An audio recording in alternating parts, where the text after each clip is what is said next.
ঈদের ছুটির শেষে রাজধানীতে ফিরতে শুরু করেছেন ঢাকাবাসী। স্বজনদের সঙ্গে ঈদের আনন্দ ভাগাভাগি করে নিতে পেরে সন্তুষ্ট তারা। আবার রাজধানীতে ঈদ করে বাড়িতে ফিরতেও কমলাপুর রেল স্টেশনে ভিড় করছেন অনেকে। ঈদের মূল ছুটিতে যাত্রী চাপ বিবেচনা করে দ্বিতীয় পর্যায়ে বাড়ি ফিরছেন তারা। এমআর আসাদের রিপোর্ট।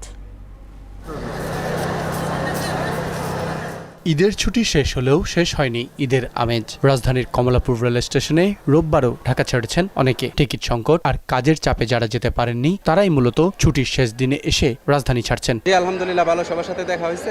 ইনশাআল্লাহ ঈদ স্বতঃস্ফূর্তভাবেই কাটছে। ঢাকাতে কাটে এই ঈদের এখন এখানে আসছি, এখন ভিড়টা কম হবো এখন, কিন্তু এখন ঈদের মানুষ অনেকজন বাসায় দেশে চলে যেতেছে, এখনও অনেক ভিড় রাস্তায়। এই যে কমলাপুরে ঈদের ছুটি শেষ, এবার ফের কর্মব্যস্ত জীবনের টানে ঢাকায়ও ফিরছেন অনেকে। বাড়িতে স্বজনদের সঙ্গে ঈদের ছুটি কাটাতে পেরে সন্তুষ্ট তারা। মেয়ের জামাইয়ের বাড়ি গেছি, বোনের বাড়ি গেছি, স্বাস্থ্য ভাইয়ের বাড়ি গেছি, উকিল মেয়ের বাড়ি গেছি। ইনশাল্লাহ দোয়া ঈদের পরের দিন গেছি, আজকে রোয়ানাদা অনেক ভোগান্তি আমি পাই নাই। বেড়াইছি, ঘুরছি ফিরছি, ঈদ করছি, ঈদুল আজহার ঈদের দিন তো কুরবানি দিছি, ইনশাল্লাহ ভালো করছি। তবে ঈদযাত্রায় শিডিউল বিপর্যয় নিয়ে অভিযোগ তোলেন কেউ কেউ, প্রশ্ন তোলেন ব্যবস্থাপনা নিয়েও। টাইমলি গাড়িগুলি ছাড়ার ব্যবস্থা করার জন্য, কারণ সময়ের অনেক অপচয় হচ্ছে।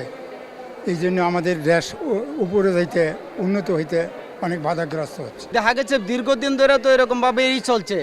এই অনিয়ম কেটা দূর করবে? শেষ হচ্ছে ঈদের ছুটি, পরিবারের সঙ্গে কাটানো মধুস্মৃতি পুঁজি করে আবার যার যার কাজে ফিরবেন নগরবাসী। এমআর আসাদ, মোহনা সংবাদ, ঢাকা।